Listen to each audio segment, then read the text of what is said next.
Why do we cook? We cook for food, for family, and for friends. We cook to bring people together. Honey, that looks good. Pardon my fork.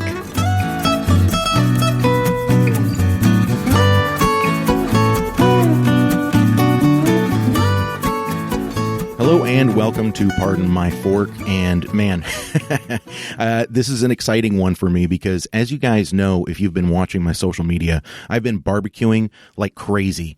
I think I've been trying to get my fix in here before the weather turns, and it is starting to turn here in Oregon, but that's not really slowing me down. I've got my pop-up tent. I've got, the stuff going on, and plus I'm an Oregonian, so I can stand the rain, but I just am trying to get so much barbecuing done before that weather turns. And honestly, that's why I'm very excited for my guest today. Craig Verhage, the BBQ Ninja, is on the line. Craig, how are you doing? I'm doing great, Andy. Glad to be here, and I appreciate you having me. Oh, I appreciate you doing it. It's so much fun talking to guys like you, and especially with the experience that you have. Please correct me if I'm wrong, but you've been barbecuing professionally for something like 20 years, haven't you? Yeah, 24 years actually. Wow. My whole adult life, I've been involved in barbecue and barbecuing professionally, and so yeah, it's just it's been a passion of mine. And the first time I was in a competition, and we did well. I was bit by the bug. So that's just what I've been doing ever since. So when you did your first competition, was barbecue kind of a new concept to you, or had you already been independently barbecuing and then you decided to go into the competition realm? Well, I'm like a lot of people, Andy. I grew up and my dad loved to get out in the back, on the back porch and pull his grill out. And I was in a big family. I was the youngest of 5 boys. So it was a special occasion when that grill got pulled out. It was something that I look forward to. And when I saw that happen, I was automatically gravitated to it. I was on his hip the whole time. I wanted to see what he was doing. And so it started real early, but when we did the competition, it was actually at that point, it was a ragtag bunch of college guys. Basically, we had just got done with college and we knew each other in school, and it was a local competition here in Cleveland, Mississippi, Oktoberfest. And we were like, okay, we'll just, throw a hat in the ring. And we had one guy that, kind of knew what he was doing, and the rest of us were able to manage a fire and hang out and have some beverages. And then that particular competition, we got third overall in that competition. And, that feeling of getting on the stage and grabbing that trophy and the competition part of it. And, it got me right then. So I knew that was something I wanted to do and be involved in. And just here I am, 24 years later and running all over the world, cooking barbecue and really enjoying it. Man, I could see how that would get you instantly hooked. I mean, first competition, getting up there on stage. Now, what do you mean going all over the world and cooking? Well, 2 years ago, I was able to, my cooking partner, Leslie Roart Scott, the barbecue princess, was fortunate enough to go to Melbourne, Australia to do an event over there. And we were featured pitmasters at the event, and that was real neat. It was real neat. It was pretty surreal. Here I am, a guy from the Mississippi Delta, and flying into Australia. And of course, you see your picture on the marquee, and it's pretty cool. But other than that, we travel the country throughout the year. I've already this year been to, New York, New Orleans, Chicago, Denver, Coeur d'Alene, Idaho, Houston, Texas, Atlanta. Still going to go to St. Simon's Islands, Georgia. Let's see, where else? Lynchburg, Tennessee. Boston, going to do a collaboration there with a good friend of mine in Boston. Never been there before, but so that just kind of where we are now. We're doing more events now, Andy, than we are barbecue competitions. The only really competitions we do anymore is Memphis in May, which is the World Championship, and also we do one here in my local town, the first one we ever cooked in, some 24 years ago in Cleveland, Mississippi. So a lot of what we do now is events. It's vending. It's I cook with UBON's Barbecue of Yazoo, and also I have, like you mentioned, my own brand, the BBQ Ninja. But we travel the country and we cook barbecue for the masses, and I'll be in Denver. I cooked alligator there, alligator hunt also, and in St. Louis in a few weeks I'll be cooking alligator there, and of course that's always a showstopper. So that's kind of where we are. We've mutated, should I say, as a team from just your typical competition barbecue team that comes in on Friday, sets up, competition's over on Saturday and leave. And, now we come in, we start cooking a lot of bulk meat for the public to come and buy.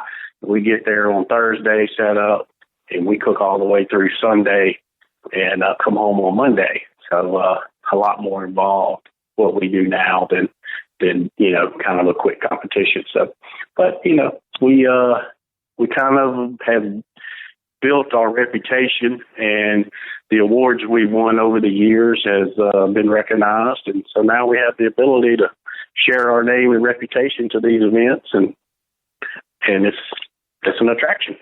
It seems like, isn't that kind of the ultimate goal? It sounds like you're living the dream of the pitmaster because, you're going to these competitions, of course, for the recognition, but once you get to a level where you can just kind of live and subsist on going and doing what you love as a demo for other people, that has to be, it's probably not something that you thought was a goal when you did that first competition, but now that you're here, does it really feel like you've touched on something that you feel like you can do for the rest of your life?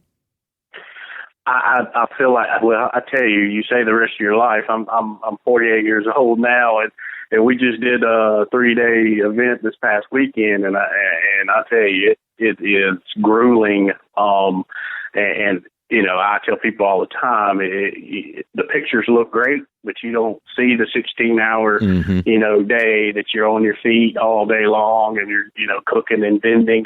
But back to your question, I could see myself doing this, for the rest of my life. Yeah. And I'd want to train me a crew to kind of come in and take some of that time away where I wouldn't have to do it.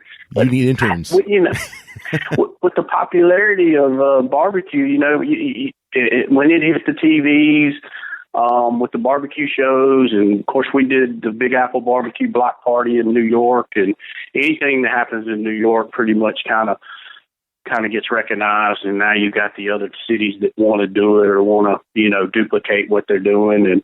And when all that happened, probably 10, 12 years ago, you started seeing these events pop up, and you started seeing, the popularity of it grow, worldwide.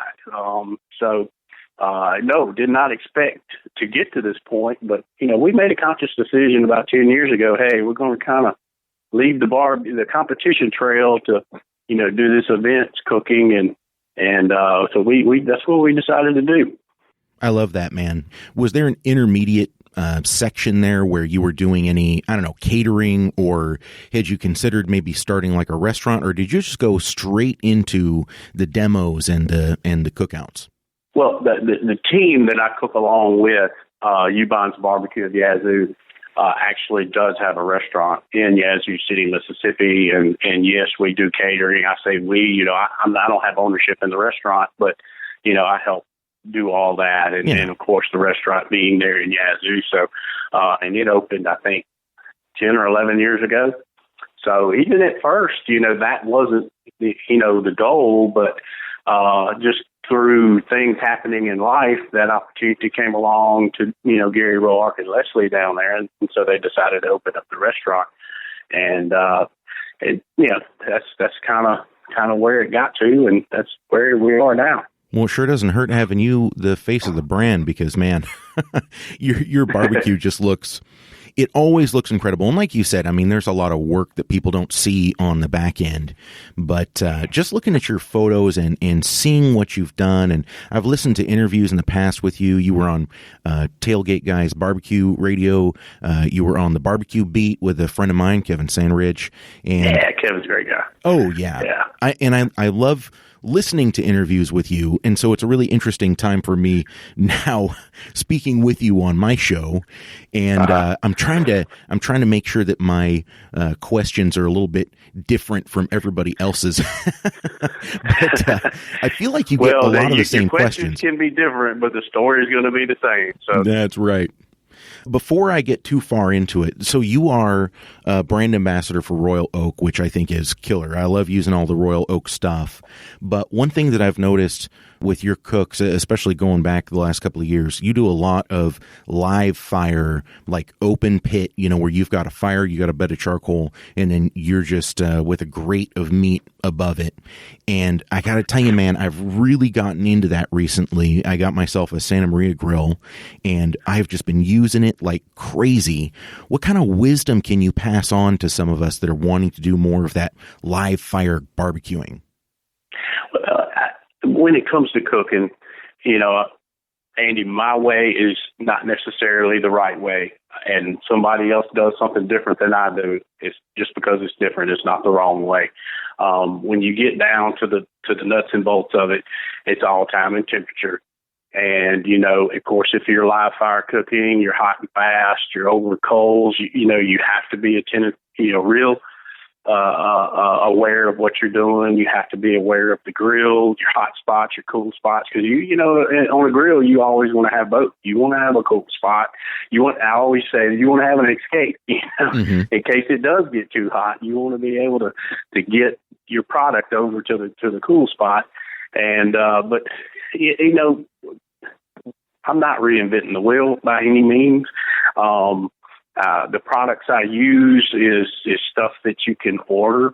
I don't have, and as far as, everybody's like, oh, hey, give us some secrets. Well, nothing we do is really secret. I mean, it's and these events we do, it's all out in front of you.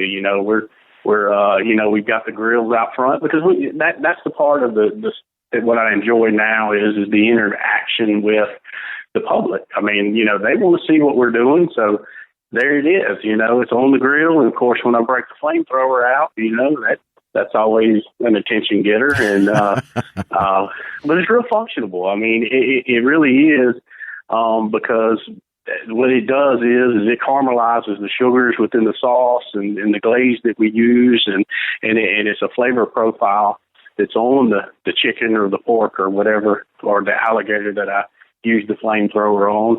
And so, everybody's like, oh, is that just for the show? Or, yeah, but it also creates a flavor profile on the meat that we're cooking. So yeah, it's very functional too. The photos of you busting out the flamethrower, I have a similar setup when I'm trying to light my stuff up. But I noticed, well, you said the magic word, by the way, alligator. And as I was going back through some of your photos and stuff, I was like, oh, wow, because you started talking about having alligator tags. Mm-hmm. Yeah. And so you actually go out and hunt your alligators. Yeah. That's kind of what started the whole cooking alligators, was just the fact that, matter of fact, this weekend, I leave tomorrow to go to my hunting camp. We got one more tag to fill. We harvested 2 alligators 2 weeks ago. And if you're going to hunt them, and it's like anything I hunt, deer, duck, or dove, or quail, or anything else. I mean, we harvest them, we clean them, we cook them, and we eat them. And everything is treated with the utmost respect and treated properly through the whole process. Mm-hmm. And I mean, it's food for my table. It's food for my family. And so that's why it has to be treated that way. But of course, when you put an alligator in front of somebody, it's going to have the wow factor. I mean, it really is, and that's just part of it. But it's also really, really good. And I've created a recipe where I stuffed the alligator tail, and it's a combination of boudin and cream cheese and jalapeno and spicy ranch dressing, and there's a few other things in there that I stuffed the tail with. So when it's done, we take that stuffing, we chop up the alligator tail, and make an alligator roll with it. Put it on a hot dog bun. So that you're just getting a lot of different elements of flavor, and it really makes the alligator stand out also. But love cooking it. I love hunting them. Let me tell you, mm-hmm. there's no bigger adrenaline rush when you got a 10, 12-foot alligator on the hook, and you see it come to the top of the water, and there it is, and it's right in front of you, and then you harvest the beast, and hey, you've accomplished your object. That's pretty wild, man. I couldn't imagine doing something like that, but now you've kind of got me wanting to. Well, I tell you, and you can only imagine, when I travel around and I go everywhere, everybody's like, man, I want to go alligator hunting with you. I want to go alligator hunting with you. And, it's only a 3-week season. And, so you got very, very short, limited amount of time. And so, and you can't take everybody. Mm-hmm. You only have, about 6 spots and 2 boats that you can do. But, I always tell anybody, if you get the opportunity, definitely go, because in the way we hunt them, it's different what you see on TV. What you see on TV, they're actually fishing for alligator. They're hanging lines with chicken or some other fish or something like that, and the alligator, swallows the bait and is waiting there on the line for them, and they come and harvest them then. But we go out at night, and we flashing, Q-beam spotlights, and when their eyes shine, we kind of get over close to them, and I've got a snag rod. You throw it over the back of the alligator, reel it in, and when you hit it, you just, set the hook in it, wherever it is, tail, head, neck, back, and depending on the size, depends on how long you're about to fight. Mm-hmm. And so, of course, you got the drag set, and you just let it run, and eventually it'll wear itself out. And when that happens, we got a throw line, we drag the bottom, then we hook it, bring it to the top. It does its death roll, and it'll be worn out then, and put a noose on it, and then harvest it. It sounds easy, but it can be very difficult, as you can imagine. Oh yeah, it's anything less than easy. I mean, hey, listen, we raise chickens and ducks here, and even harvesting one of my chickens that I've raised, it's not an easy thing to do because you're right there, you're face to face. But I think it gives you a better appreciation for the product. It gives you a better appreciation for what the animal is doing for you. It's a much more, as a matter of fact, unpopular opinion here, but I think just about anybody that eats meat needs to harvest their own at some point, just so that they know exactly what that sacrifice is. Exactly, and a lot of the animals that we do hunt, it's a way of life here. I mean, it's what I've grown up doing since I was a kid. I mean, but a lot of the animals that we hunt, deer and stuff like that, we watch throughout the year. We got cameras, or the alligators we see when we're fishing, we kind of know them, and we kind of know when they're at the maturity level that they need to be taken, and so it's not just like it all of a sudden happens. We feed the deer and make sure that they're healthy, and the other animals that we harvest, and same way, we make sure their habitat is optimal for them to live in, so they'll be the best they can be when we go to harvest them. Yeah, absolutely. I mean, it's the complete opposite of the monoculture that we see today. It's the same reason why, grass-fed beef is going to taste so much better than something that just comes out of a generic stockyard, But I like where your head's at with that. I really appreciate that you, as a professional barbecuer, come at it from that stance. That's really good, and I like that. Well, and that's been kind of my mindset here for the last few years is a lot of people in barbecue, they hunt also, but it's almost like when barbecue ends, then they don't show the hunting part and the harvesting and how that can intertwine, with the traditional barbecue. And that's one of my big goals and things that I'm doing. You can see on my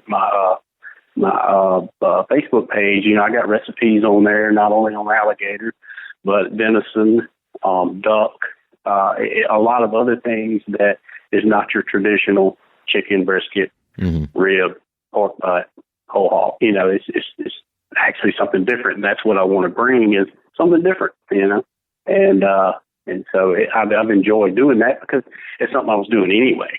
And now I just want to bring attention to it. So it's going good. Is there any connection then between you going out and hunting and harvesting your own and cooking over a live fire? I'm asking just because me personally, I kind of wanted to get back to a very traditional way of cooking, not really for any health reasons, but just because I wanted to see if I could do it. And I was really intrigued by it. Is there any connection there? Well, it is. I mean, because it's a known thing that your venison is your most lean meat. It's your natural stuff. In same way with quail or duck. I mean, they're consuming grains. They're consuming natural products. So, and of course, no steroids, no nothing introduced to them that is not natural like that. So there's definitely a connection there of doing the so for lack of a better word, from the woods to the plate, or as I say with alligators, from swamp to table. And doing everything in the most kind of natural and traditional way, even when it comes to cooking over a live fire. Yeah, and I tell you, you were talking about the ambassadorship with Royal Oak, which has been an awesome thing, and kind of doing what I'm doing also has given me the opportunity to kind of partner or consult for different companies on different things, Old Hickory pits with the pits that we use, and I'm also doing a consulting for Four Roses Bourbon, developing I have developed a glaze that's Four Roses Bourbon Chipotle glaze, and that I've been using on chicken, and also when I go to St. Louis here in a couple of weeks, I'm going to glaze the alligator with that because it's a good sweet, and also the Chipotle gets it spicy, but also having that Four Roses Bourbon in there is going to, when I hit it with that flamethrower, it's going to bring out that caramel and vanilla flavor from the bourbon, and so it's given me the opportunity to be able to experiment, but and to use different products in different ways, and have a lot of fun doing what I'm doing, but also be thinking out of the box, so to speak. Because I also have done a venison backstrap that I harvested myself, and I soaked it in Four Roses Bourbon for about 3 hours to infuse the bourbon in the venison backstrap, and then put a steak rub on it and cooked it caveman style directly over the Royal Oak lump charcoal, because it's all natural. People look at that caveman style, they're like, oh, it's going to get ash on it, but it's all natural. So it's just like it burning over the top of it, and I mean, there's ash that's going to get on it when it's not touching it. So, but it was a real cool way to use that and to cook with different stuff. I mean, with UBONs, we have a Bloody Mary mix that we do a Bloody Mary salad. We do we actually have a Bloody Mary sauce that we use, and so our motto is cook with it, experiment, have fun. So that's kind of what we do with a lot of different things. That's interesting. That's really interesting. And I have to come back around to the alligator. I'm sorry. I know you have recipes online.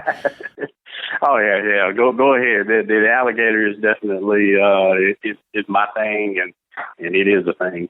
I mean, I'm really interested in the technique that you use to cook it. Is there a way that you kind of would prefer? Like if someone, let's pretend I had an alligator here and I wanted to cook it, and I could choose between my offset smoker, pellet grill and my Santa Maria grill. Let me know which one you'd prefer that I cook it over, and would you have any seasoning recommendations for something like that? As far as cooking technique in a preferred way, the last 3 or maybe 4 times I've cooked an alligator, I've cooked on a different smoker. I cooked 2 in New York when I did an event up there, and I cooked it on an Old Hickory CTO double wide. I cooked one with Matt Pittman over there at Me Church, and I did it on an offset. And I just cooked 3 alligators in Denver on a Rectech Wild Side, rotisserie. But with that, I had to actually cut the head off and cut the tail off, and cook those separately just because the 5-foot alligator wouldn't fit on it. And so I cooked the tail on the Old Hickory, and it's all time and temperature, Andy. I mean, it's just getting it to the optimal temperature that you want internally, and there's no wrong way. As a matter of fact, every way I've talked is right. It's just what you got and what you prefer to cook on, and of course what it'll fit on. Because mainly what I cook is you have to get the farm raised alligators to cook for the public. You can't just go kill one in the water and take it up to St. Louis and feed a bunch of people at a big event. So you actually have to get a farm raised alligator. They're normally 40 pounds, 5 feet long, and as far as dry rub, I use our UBON's dry rub, and I also like to go a little sweet with it. So we'll add a little brown sugar on it. And, of course, at the end, I like to glaze it and hit it with the flamethrower and finish it off like that, because that gets a good caramelization and gets that brulee, so to speak, on that skin. So, but that's pretty much the technique I use. And I like to split the tail and put that stuffing down the tail and have it cook in with the alligator. Great use of the word brulee, by the way. I applaud you. Nicely done. Yeah. I got a little. Well, I don't have any French in me, but anyway, that's the only French word I know. But that's what it does. I mean, it's the same principle as a creme brulee. I mean, you're caramelizing and charring those sugars that's in that barbecue sauce or in that rub, and that's the flavor that you're going to get, is that good sugary char that is a different flavor profile. You want layers of flavor. You want the smoke to be a flavor. You want the dry rub to be a flavor. You want the glaze to be a flavor. So it's just the layering of flavors when you're cooking throughout the process that gets you that end result, that gets you that very savory, great tasting product. And so I'm guessing that you don't really subscribe too much to hot and fast versus low and slow. You probably just embrace either or depending on your situation. Am I right? That you hit the nail on the head. It depends on the situation. It depends on when it needs to be done, how fast it needs to be done. I totally adjust. I've got no set exact one way to do anything. My motto is I'll get it done. It's however it needs to be done. If we got to get it done in an hour, I'll cut it up in thin, small pieces, and we'll cook it fast over the grill. It's just, and that's the fun of cooking. It's not being set one way in your way and saying that's the only way, because it's a huge world out there cooking, and you just have fun with it and enjoy it. People seem to feel like the hot and fast method is much trickier and much more difficult to learn than the low and slow. Did you find that when you were coming up, or was it just kind of all the same to you? I tell you, Andy, the hot and fast really has not become a thing until probably the last, I'll say probably 5 years or so. For the longest time, you never saw anybody with a barrel. You never saw anybody cutting the smoker up above 250. And all of a sudden, that became a real thing. And now, and the reason it caught on I feel like, and it's my opinion only, is because that style of cooking actually gives the meat a different flavor. Mm-hmm. It does. It's more of a char almost. It's almost like grilling, where the low and slow doesn't give that flavor. So if you're in a competition, and I've judged many of them, I'm MBN, KCBS certified. So when you taste that hot and fast, it's a different flavor. So you can imagine all these judges that have gone all these years tasting, the low and slow and not having that flavor profile. And then all of a sudden, bam, we got something new here and it's good. So it started winning and winning very consistently. And now it's a thing. I mean, it's not only a fad, it's a style, and it's good. It's really good. And that's just really my opinion on how the popularity of the hot and fast is really caught on, because it's different, and it's a good different. And so the judges have really responded to it. And when that happens, we're in a copycat thing when it comes to competition barbecue. If somebody's winning with it, what are you doing? Mm-hmm. Oh, you're cooking in a barrel? Well, that's what I'm going to do, because you're winning. Oh, man, it's so funny you say the barrel, because I talk about that quite often here. The barrel is just so up and coming. And as a matter of fact, I'm building a barrel to put on the back of my trailer smoker. My wife was just like, why would you do that? Like, you've got reverse flow offset big smoker and you got the Santa Maria on the same trailer. And I'm like, well, some situations require something different. And especially, everybody knows now that the barrel is something that you can kind of set and forget, which is nice. Exactly. But I actually have two questions for you. First of all, you, with the experience that you have in barbecue, do you feel like you can tell when someone has cooked low and slow versus hot and fast in the flavor? I feel like I can. I really do. That the hot and fast, I mean, just the whole concept is a different flavor profile. It's a little more of a char or a charcoal kind of flavor profile, where you're low and slow, you're not creating that flavor profile. And I feel like, also go back to what I said earlier, that difference and that flavor profile being so different, and it's good, is what really, really started scoring those teams doing that high, and they started winning. And then you're walking by, okay, that team's won the last 3 contests. They got these barrels out here. That's what, we need to get a barrel. That's how competition barbecue goes. It's, what are you winning on? Okay, well, I'm gonna get one of those. Or even the Old Hickories, or the Meyer Mixons, or some of these other ones that have the ability to turn up and cook at 325 or 350 or something like that. Well, they just crank those dudes up and they cook hot and fast and put them on the top rack, and get that sear flavor, and they're duplicated. How do you feel about moisturizing the meat when it's hot and fast? I know a lot of people will do spritzes. They'll spray. It's like every half an hour they're opening their pit to spray it down. You mentioned the Myron Mixon smokers. Those have a built-in water pan, and they have an automatic, water fill. What do you subscribe to as far as keeping your meat moisturized if you're trying to do that hot and fast method? With competition barbecue, of course, I don't do that much anymore. But when we did, and I was a rib cooker, and we used the spritz method. We use that, and then of course when you go to either wrap ribs or wrap your butts or wrap brisket or anything else, you introduce moisture or liquid in there at that time, be it a marinade, apple juice, butter. It's very popular. So that's another way to get moisture into the meat or on the meat is through that wrapping process. Of course, now it's a big thing of everybody wrapping in butcher paper. So it just, what that does is it holds moisture in, it steams the meat.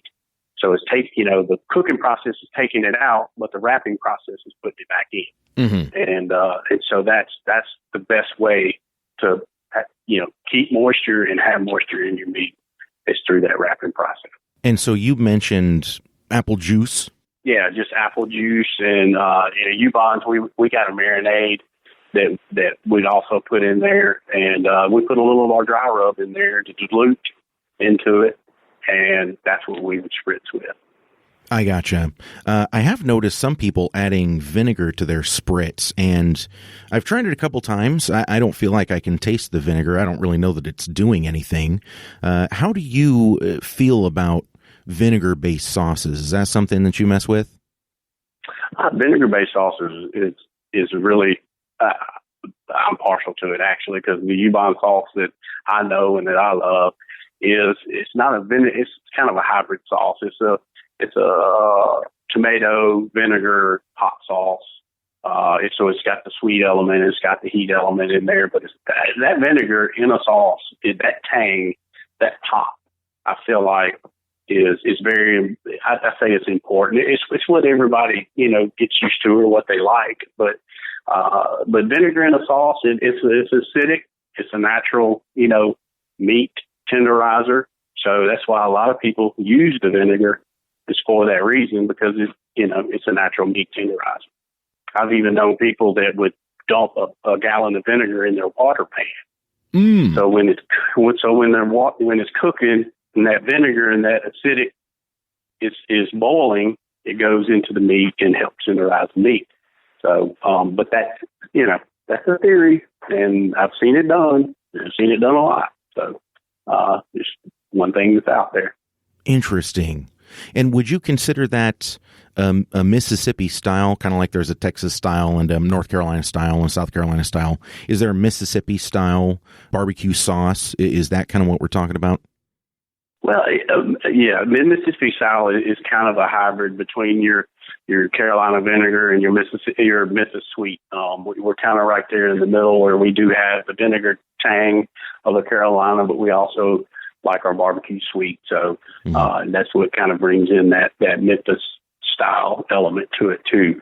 But we would like to think that, our style is unique to Mississippi, and when we travel the country and cook everywhere, that's one of our things that we put out there in the advertising. We're bringing Mississippi style barbecue to you, and but it is a thing, and we feel like it works great for us.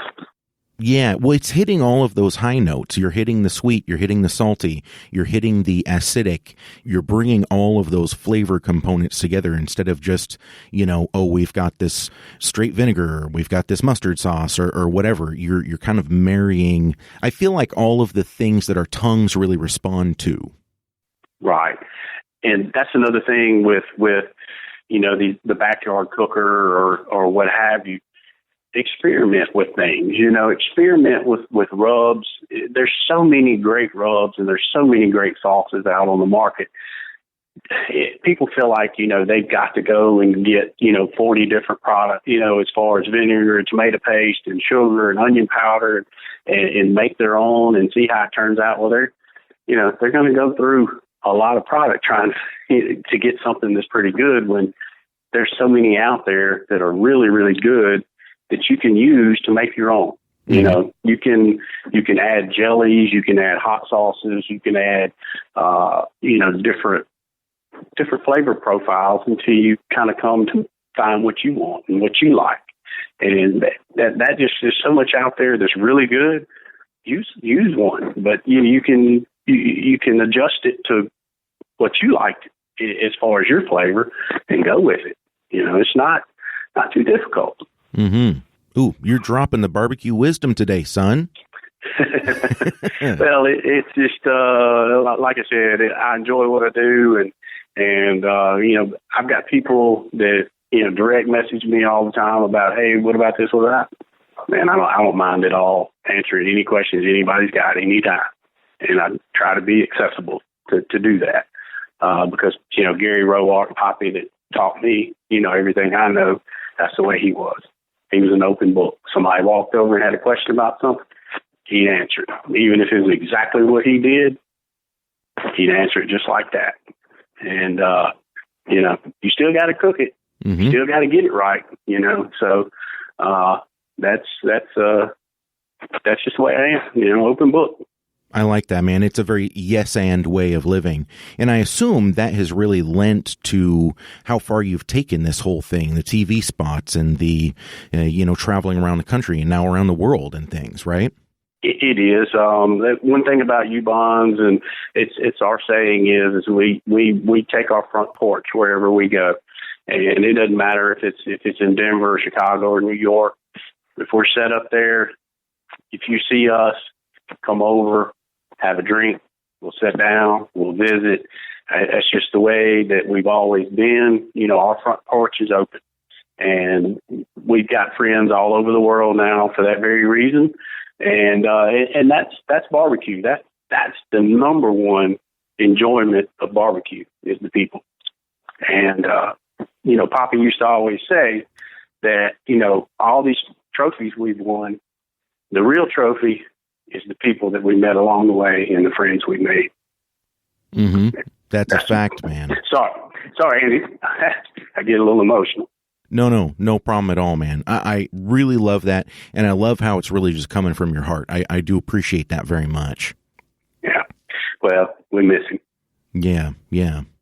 Well, it has taken you a long ways, and I would be remiss if I didn't talk to you a little bit about your time on Shop Grill Masters.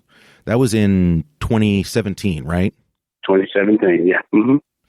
You got to tell me about that, man. I've talked to a number of different people who have been on, different Food Network shows.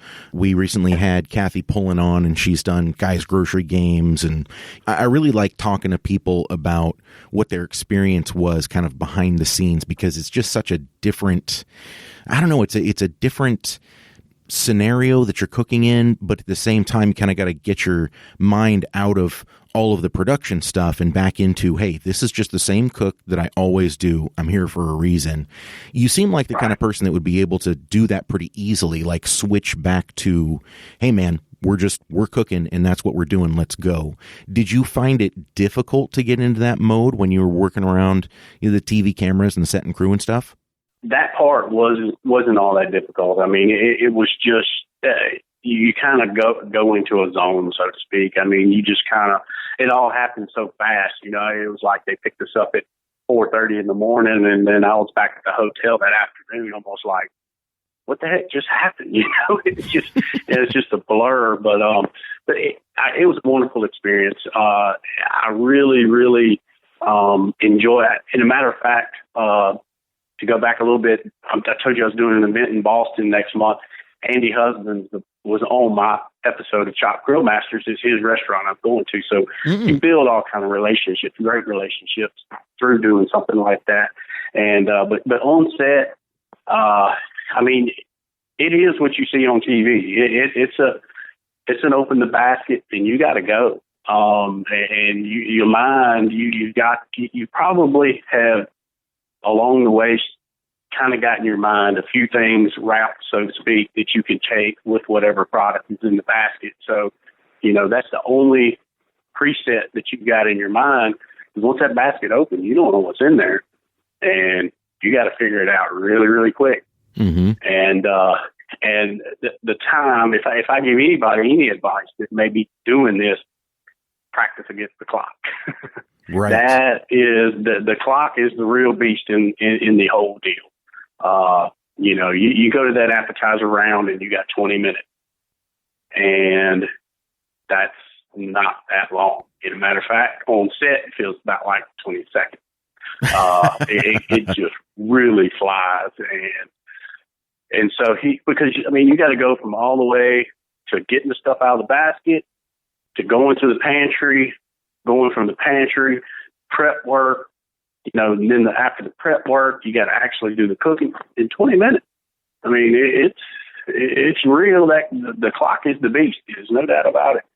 And it was a great experience. It really was. I wouldn't trade it for anything. Now, I made it through the first round and it got to the second round, and I don't know if they were after me or what. I don't want to say that, but anyway, they put a vegan lobster in my basket.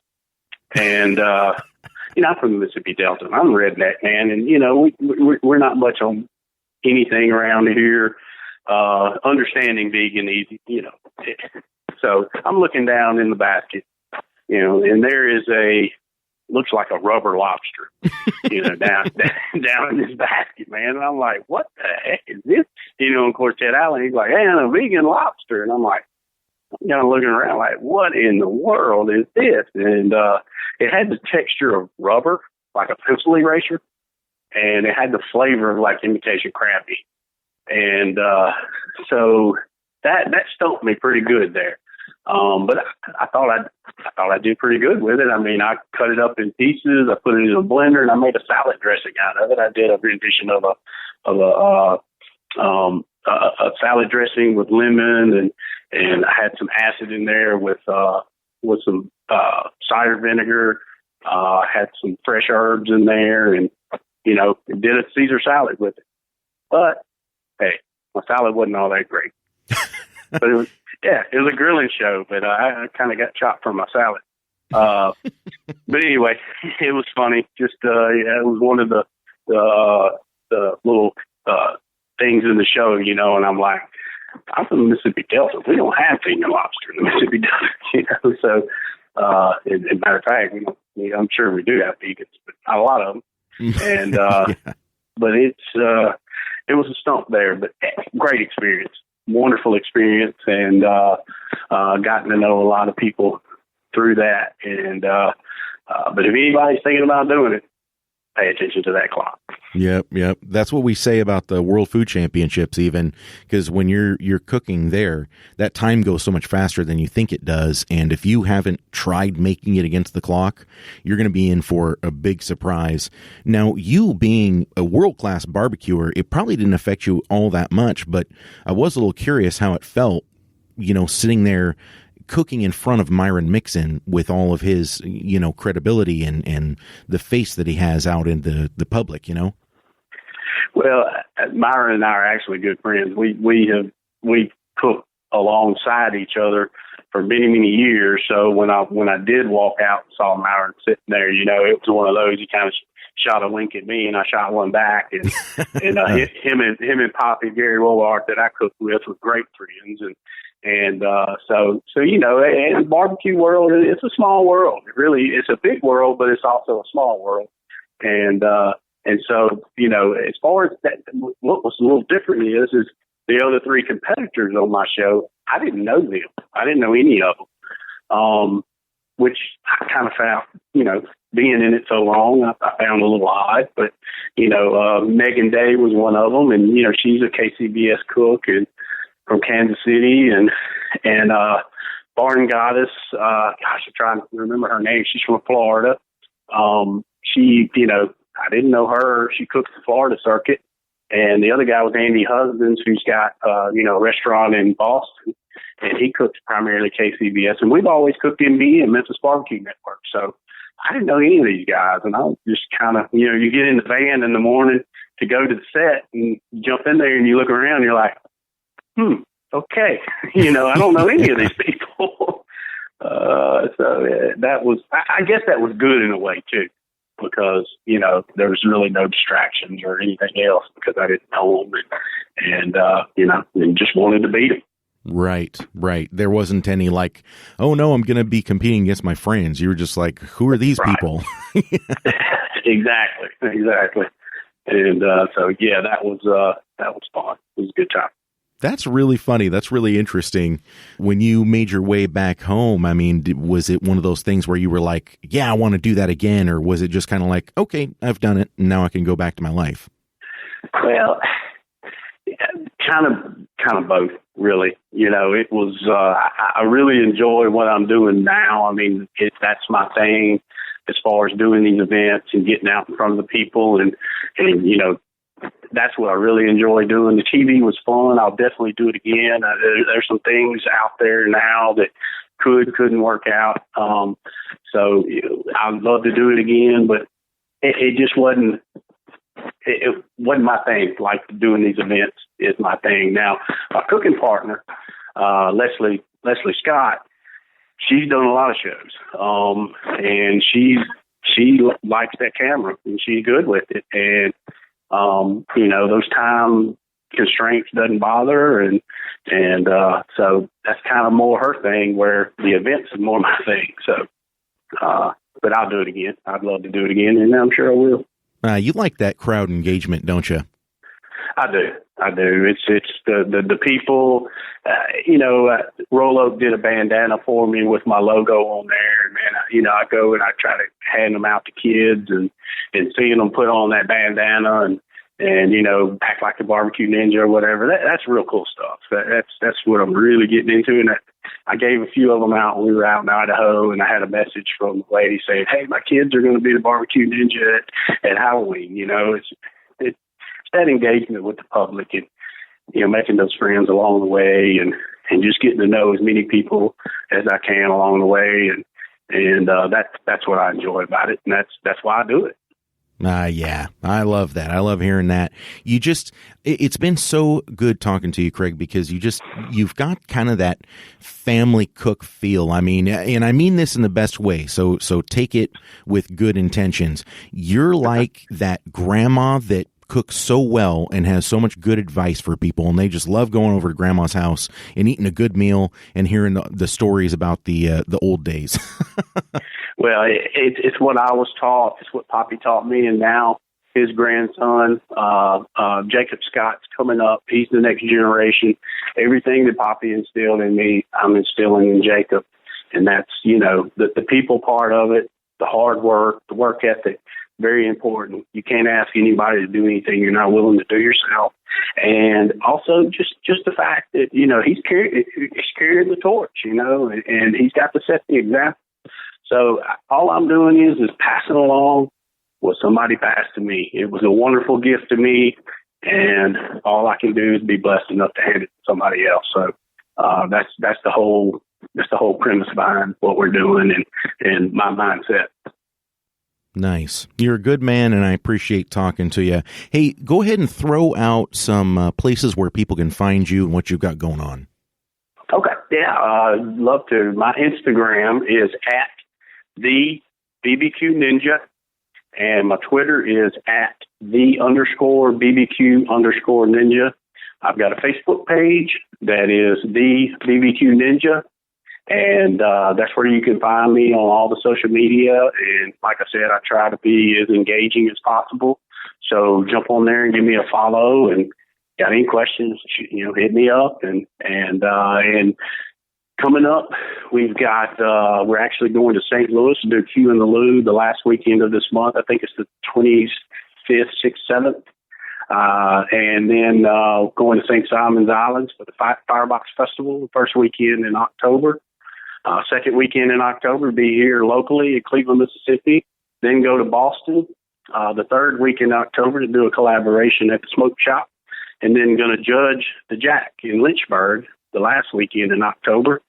And that kind of winds up my year. I hunt from November, December, January, and then start it all back over when I go to the Houston Livestock and Rodeo in February. And that's always a wonderful time because I get to meet people from all over the world there and get to know them.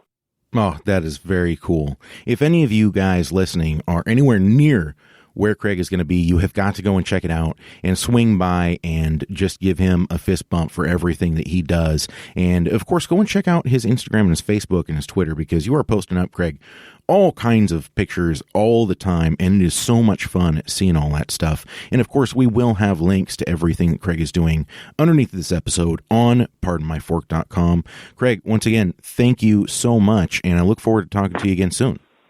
Hey, Andy, thanks for having me, bud. Have a good one. And there he goes. Really fun conversation. Can't thank him enough for coming on the show. And please do go and check his social media out, because seriously, you guys, he's doing some really cool stuff, and it always looks so good. It's just outrageous how good this stuff looks. And I'll tell you what, I think I'm going to steal some of his techniques. That bruleeing of the sauce on top of like chicken wings. Oh yeah, I got to try that. I have to try it. Look forward to those photos sometime this week on pardonmyfork.com.